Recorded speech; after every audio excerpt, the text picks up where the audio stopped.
क्योंकि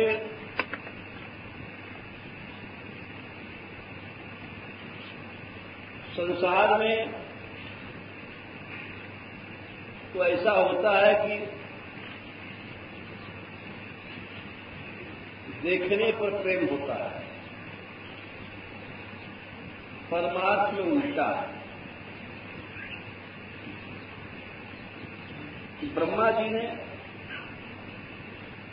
जब स्तुति किया भगवान की,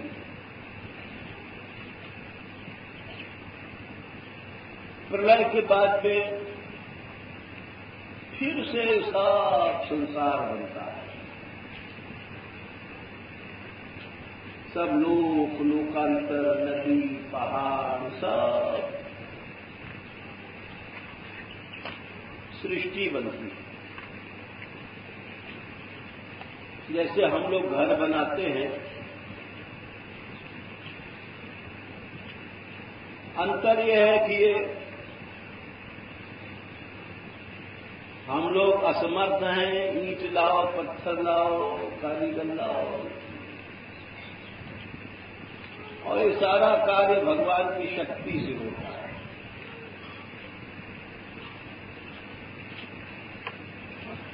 कोई सामग्री इत्यादि कोई जरूरत नहीं। संकल्प किया, भगवान सत्य संकल्प,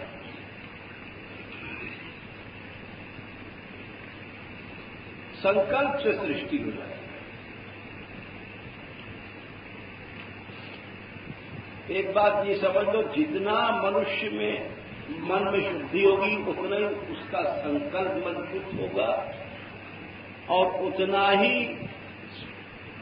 उसके पास सिद्धियां, सांसारिक संपत्तियां बिना कोशिश के आती हैं।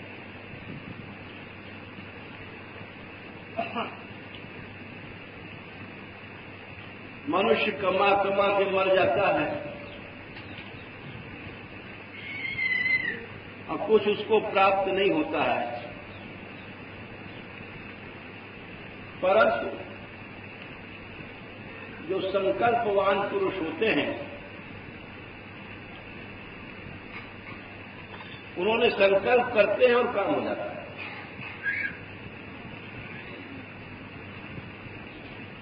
हम तुम सोचेंगे 10 पैसा मुश्किल से आएगा, सोचने पर नहीं आएगा। और बड़े बड़े महापुरुष लोग सोचते हैं लाखों करोड़ों का काम यही हो जाता है। यही नहीं, सृष्टि बना देते हैं। रुपया पैसा सोना चांदी तो छोटी चीज है। विश्वामित्र जी के प्रसंग में आता है कि त्रिशंकु राजा थे, ये राम जी के पुरखों की बातें हैं। उन्होंने कहा कि हम इसी शरीर से स्वर्ग जाना चाहते हैं। वशिष्ठ जी ने मना कर दिया कि भाई इस शरीर से कैसे कोई जाएगा, प्रकृति का नियम है। लेकिन लोगों जो भिड़ाने वाले होते हैं वो 2 आदमी लड़े, तीसरा मजा देखता है। कुछ लोगों की आदत होती है तमाशा देखने की। तो उन्होंने कहा, अरे वशिष्ठ ने मना कर दिया तो विश्वामित्र के पास चले जाओ और उनसे कह देना वशिष्ठ जी ने मना किया है तो तुम्हारा काम जरूर हो जाएगा।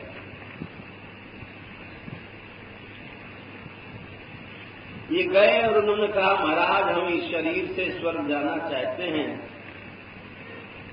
और वशिष्ठ जी ने मना कर दिया। वशिष्ठ जी से उनका बैर था उस समय। अब यहां भी देख लो तुमका, जिसका जिससे बैर होगा तो वो अगर अच्छी काम भी, अच्छा बात भी सोचेगा तो उसको बुरा बताएगा, जिसका जिससे बैर होता है। विश्वामित्र जी बोले कि अच्छा, वशिष्ठ मना करता है, मैं तुमको भेजता हूं स्वर्ग। तपस्या के बल से भेजा तो ऊपर देवता लोगों ने ऊपर से धक्का देना शुरू किया। बोले भाई ये शरीर मलमूत्र का है, टट्टी पेशाब भरा पड़ा है, इसमें इस शरीर से स्वर्ग में कैसे आ सकता है। तो उन्होंने खींच करके बोले अच्छा जाओ, हम नए नए देवता बना देंगे, नई सृष्टि करेंगे, सब नया, बोले नया स्वर्ग बनाएंगे, नया। खैर ब्रह्मा जी आए, सब समझाया बुझाया, उनके भी कुछ अंश लिया गया सृष्टि में। ने एक उदाहरण इसलिए दिया कि रुपया पैसा तो छोटी चीज है, यदि तुम्हारे मन में शुद्धि है तो तुम जो संकल्प करोगे वो पूरा होगा।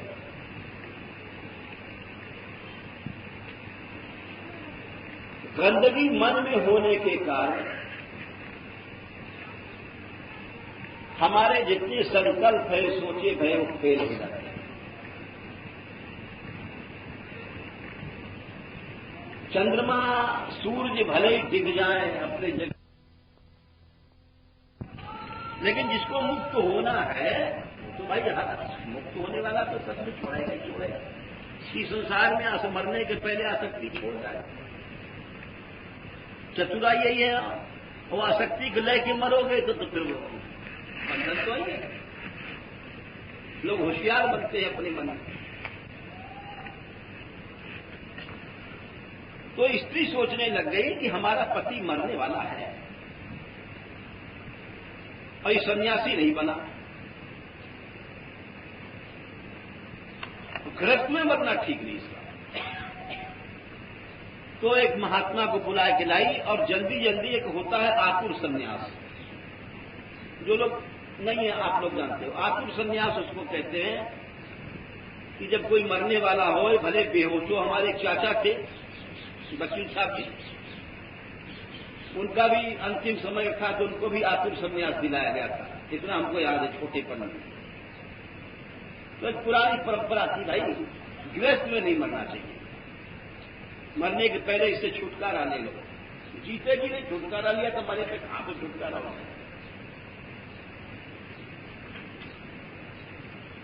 तो उसने आतुर सन्यास अपने पति को दिला दिया। बीमारी बेहोशी में आए, कपड़ा अपना उनका बदला गया, लाल कपड़ा पहनाया गया और सब जितना जल्दी में थोड़े में क्रिया भाई हो। होनहार की बात है, उनके प्राण लौट आए।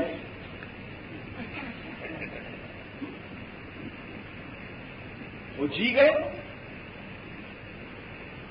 अब जब जी गए 10-20 दिन 25 दिन में ठीक हो गए हृष्टपुष्ट, तो स्त्री तो दूर रहती थी उससे। और जब शरीर में ताकत आ गई, जान हो गया, तो फिर आदमी को सब सोचता है, बहू बहू भोग वो सब। जब मर रहा होता है जब कुछ नहीं सोचता है, जब क्या करेगा, हाथ हिल नहीं रहा है, पांव हिल नहीं रहा है। जब ठीक हो जाता है बोले अन्ना ही नाचे, अन्ना ही कूदे, अन्ना ही तोड़े ताल, तुम माल ताल खाया। अब एक दिन उन्होंने अपने बहू का हाथ पकड़ा तो उसने कहा नहीं महाराज। बोले क्या? बोले आपको पता नहीं, आप बेहोश थे, हमने आपको संन्यास दिला दिया, इसीलिए लाल कपड़ा आप देख नहीं रहे हो। अब आपका गृहस्थ भोगने का हक नहीं। मैं आपकी सेवा कर रही हूं और पति के रूप में नहीं कर रही हूं। अब आप हमारे लिए महाराज स्वामी जी। तो वो भी सज्जन थे, भक्त थे, उनको भी बड़ा धक्का लगा। अरे मैं मर के लौटा और मेरे को ज्ञान नहीं, और ये स्त्री है, स्त्री जात है जिसको अज्ञान कहते हैं, और इसको इतना ज्ञान है कि कहती तुम हमसे दूर रहो, भोगों से दूर रहो। बड़ा धक्का लगा। कहा तो मैं इसको ज्ञान देता था, आज ये हमसे कह रही कि दूर रहो। तो उनका अच्छा, तो मैं जाता हूं। तो बोली कि मैं तो नहीं कह सकती आप जाइए, लेकिन आप जाते भी हैं तो भी अब आपने संन्यास ले लिया है, आपको ही शोभा देता है। ये बोल गई मैं। अब तो चल पड़े। वो हाथ जोड़े खड़ी रही, रोती भई, समझदार थी, चाहती थी हमारे पति मुक्त हो और हम भी मुक्त हों। अरे बहुत भोग लिया, बाल बच्चे हो गए, अब इसी मलमूत्र में पड़े रहोगे क्या? भगवान को भी तो मिलना चाहिए। शरीर इससे थोड़ी है कि बस मरते समय तक मनुष्य उसी में लगा रहता है, मूड़े गाड़े रहता है।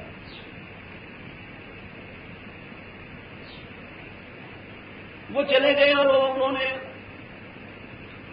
जाकर के वहां अच्छा अध्ययन भी किया और अच्छे लोगों को भाषण देने लग गए, प्रवचन देने लग गए। 10-12 साल बाद कुंभ का मेला लगा था।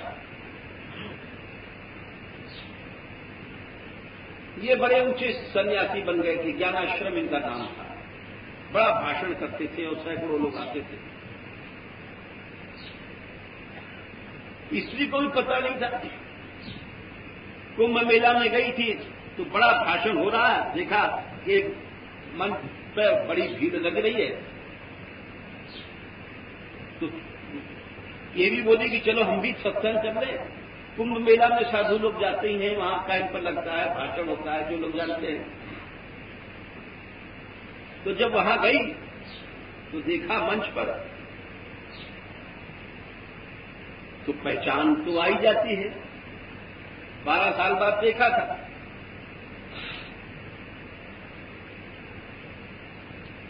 तो जब भाषण उनका हो गया, सब लोग पांव छूने गए, तो बोली चलो हम भी पांव छू चले इनका। अच्छे संत बने हैं, हमारा भाग्य है कि हमारे पति इतने दिन तक रहे, नरक भोगते रहे, अब कितने ऊंचे महात्मा बन गए। बड़ी प्रसन्नता थी। साधारण स्त्री होती तो फिर रोती गाती कि प्यासी, अरे यहां छोड़ आया तू, यहां मर रहा हो, ये सब बात अखंड करती। तो जब वो पांव छूने गई तो उनकी नजर पड़ी, तो वो भी पहचान गए। जन्म भर जिसके साथ रहे भाई, तो एकदम से बोले, अरे तू यहां भी आ गई।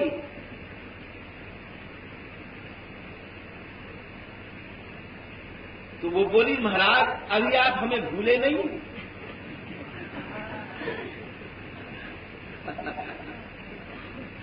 नहले पर पहला मारा।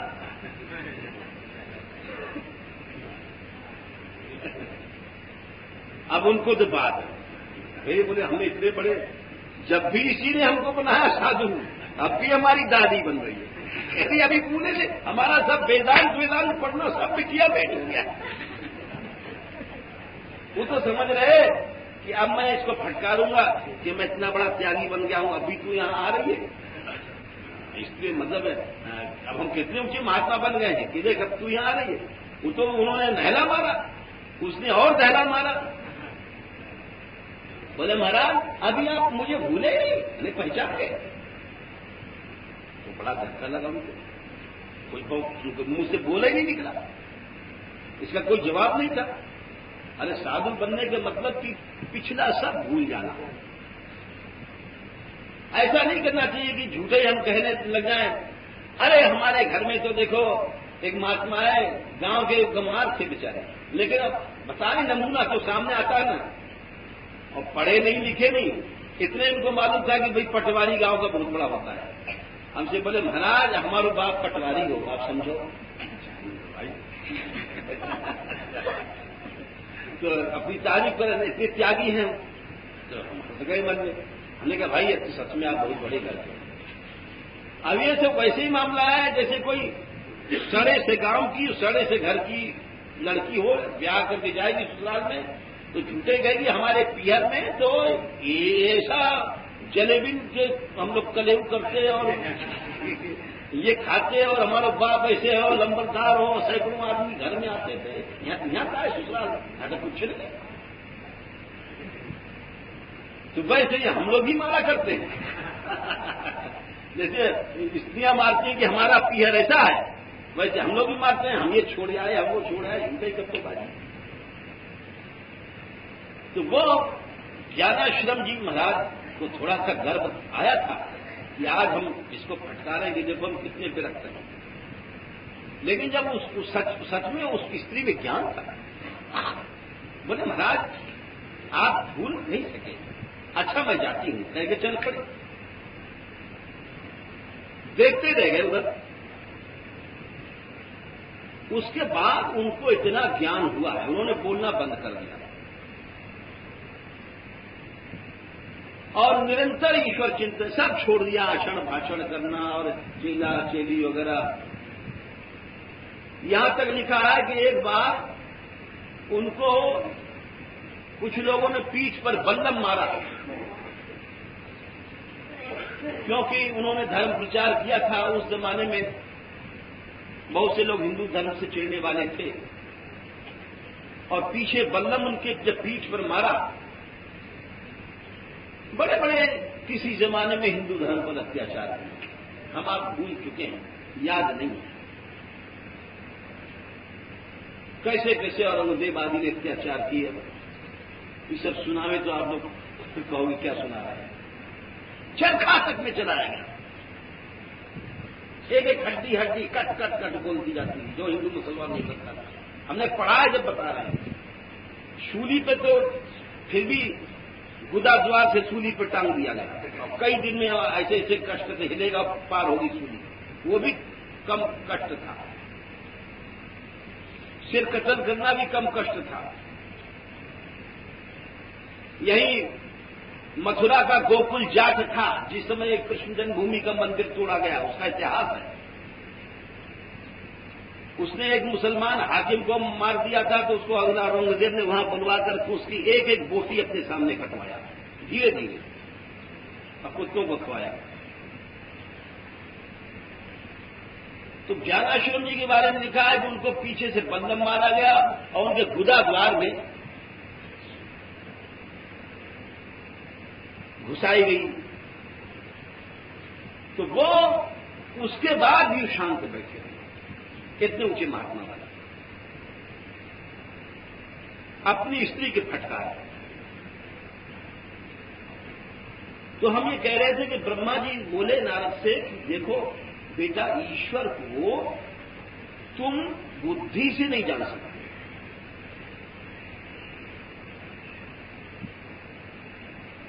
उसको तो ऋषि विदंती मूलया, ब्रह्मा जी बोले वही लोग जान सकते हैं। प्रशांत आत्मेन्द्रियाशय, क्या बढ़िया बात है, जिनका शरीर शांत है, कोई शरीर में क्रिया नहीं, काम क्रोध मोह लोभ वगैरह नहीं, आत्मा मन शरीर, इंद्रियां शांत है, आशय मन बुद्धि शांत है। कत्ल कर दो, शांत, बर्छी मारी गई, गुदा में घुसाए गए हथियार,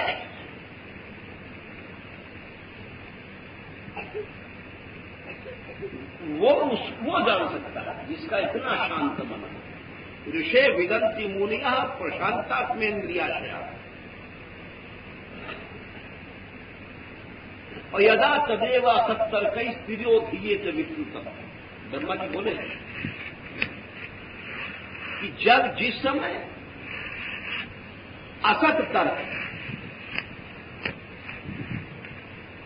मन में उठते हैं, असत तर्क क्या है, ये सब माया के विकार, ये सब हमारे चित्त को कठोर बनाते हैं। मधुसूदन सरस्वती जी ने तो यहां तक लिखा द्रुत धर्मावाहिकता भक्ति। भक्ति क्या है? तुम्हारा चित्त जब पिघल जाए ईश्वर स्मरण से, कोमल बन जाए। तो ये जितने असत तर्क हैं ये चित्त को कठोर बना देते हैं। इस चित्त कठोर बनने के कारण ही हम लोग काम, क्रोध, मोल और माया की चीजों को संग्रह करते हैं। ऐसे ऐसे मैंने हमने देखे कि आश्रम में कंबल भरे पड़े हैं, कोई अतिथि आया उसको देंगे नहीं। पैसा है बैंक में, कोई भूखा प्राणी है नहीं दे सकते। ये कितनी बड़ी कठोरता है। ये सब क्यों होती है? ये सब इसलिए होती है कि हमारा तुम्हारा जो चित्त है वो लोहा बन जाता है, फौलाद बन जाता है, कठोर बन जाता है। तो जब ये असत तर्क आते हैं मन में, तब वो ईश्वर तक तो गायब हो जाता है चित्त से। इसीलिए भगवान की महिमा, भगवान का ऐश्वर्य, इसका हम लोग अनुमान नहीं लगा सकते। केवल बात बनाते हैं, ऊंची ऊंची बातें करते हैं, लेकिन वस्तु स्थिति का ज्ञान नहीं है। तो अब जैसे भगवान का ऐश्वर्य अनंत है, ऐसे ही भगवान की कथा अनंत है। वल्लभाचार्य जी बोले, कैसे अनंत है? देखो, अनादिकाल से शेष भगवान की महिमा वर्णन कर रहे हैं हजारों मुंह से,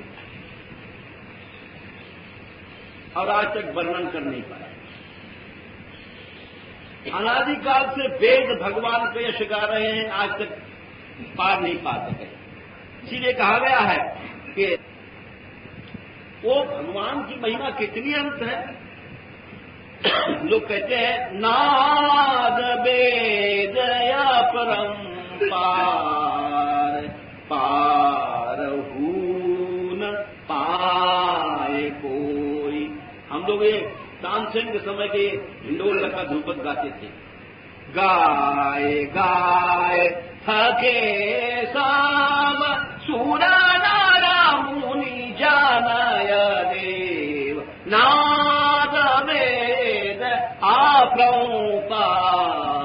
तानसेन के समय का हिंडोल का ध्रुपद है कि बड़े बड़े वेद, नाद, ब्रह्मा, शिव, सनकादिक गाते गाते आज तक थक गए, अब भगवान की महिमा का पार नहीं पा सकते। इसीलिए भगवान की कथा भी अनंत है। गोसाई जी लिखते हैं हरि अनंत हरि कथा अनंता। ये भगवान की कथा अनंत है, इसका ऐश्वर्य अनंत है।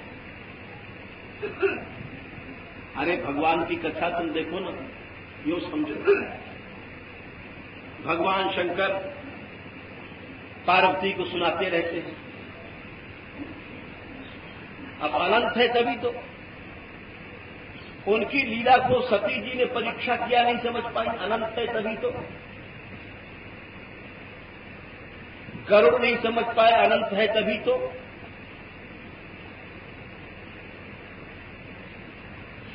ये सब अनंतता है। भगवान की हर ऐश्वर्य शक्ति अनंत है और कथा भी अनंत है।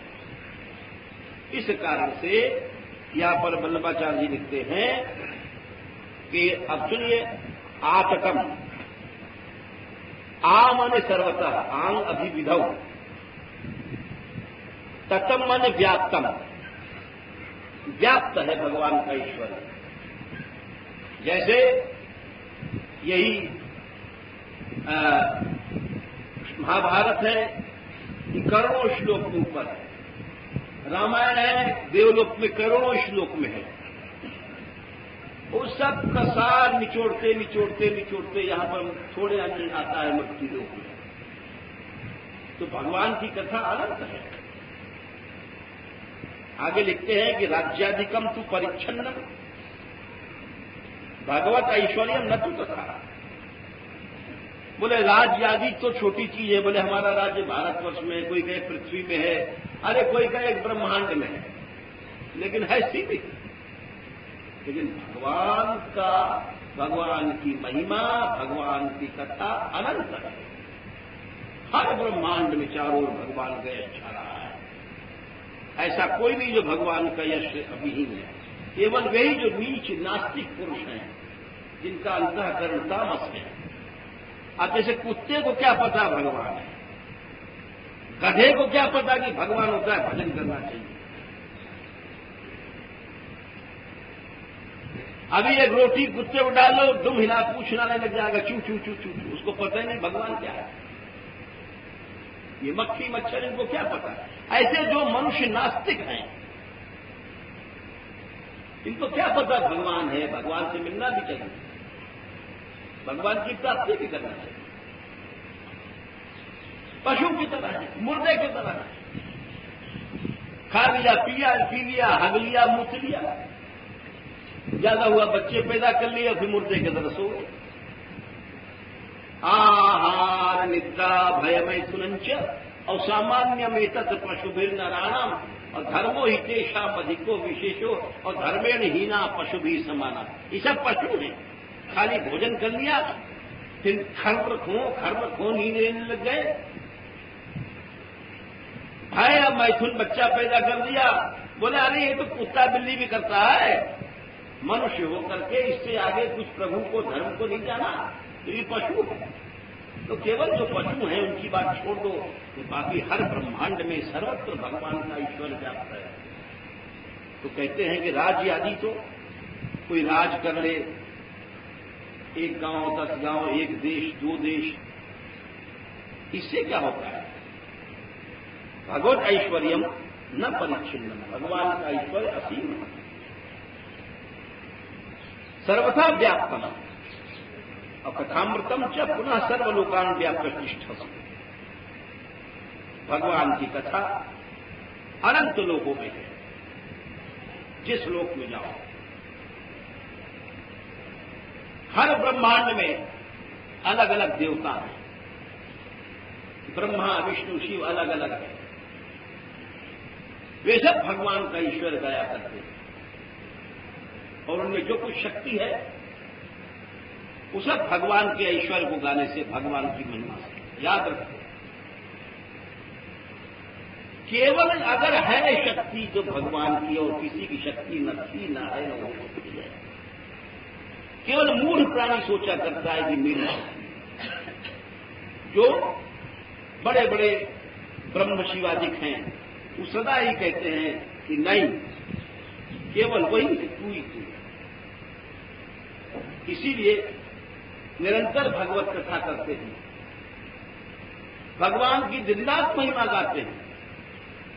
और जिस मूर्ख ने अपनी महिमा गाई, अपने को समझा, उसको उससे अधिक नीच पातकी कोई नहीं। क्रीडात्मात्मा इदम त्रिजगत प्रकमते स्वाम्यम तु तत्र कुधियो पर ईश कुधियो। ये कुधी दुष्ट बुद्धि वो लोग वाले होते हैं जो कहते हैं हम मालिक हैं, ये हमारा घर है, हमारा जमीन है, हमारा जगह है। ये दुष्ट बुद्धि है। स्वाम्यम तु तत्र कुधियो पर ईश कुधियो। कुधी वाले दुष्ट बुद्धि वाले लोग ये अपना अपना करते रहते हैं। कर्तु प्रभो स्तवति मत्स्यता वहन त्यक्ता तदवरोपित करने वाला, ये निर्लज्ज है, बेशर्म लोग हैं जो हर चीज के मालिक बने ढूंढते रहते हैं। ये असुरी बुद्धि है। ईश्वरो हम अहम भोगी सिद्धो हम बलवंश। आखिर ये तन जाएगा, कि कितना भी घी पिला लो भैया, लेकिन एक दिन फूकेगा, बचा नहीं सकते। आखिर ये तन जाएगा,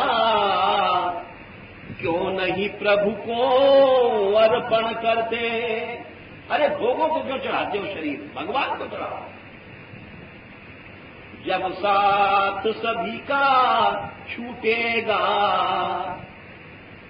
कितना भी बच्चे को प्यार कर लो, बच्ची को, अपनी बहू को प्यार कर लो, लेकिन जब साथ सभी का छूटेगा, फिर इससे क्यों धोखा खाते। जब सभी वस्तु प्रभु की, सब प्रभु की। अरे हम तुम्हें चांद का सिर का बाल नहीं बना सकते, दुनिया के सब डॉक्टर बनाएंगे तो नकली होगा। नकली टांग बन गई प्लास्टिक की, नकली हाथ बन गया प्लास्टिक की, एक सिर का बाल नहीं बना सकते। जब सभी वस्तु प्रभु की, फिर इसके तुम कैसे मालिक बनते। मालिक बनता है मूर्ख। अरे नकली चोंगा पहिर प्रेम का, और प्रेमी का सादम क्यों भरते। जो मालिक बनता है वो भगवान का भक्त नहीं हो सकता है, वो धोखेबाज है, गद्दार है।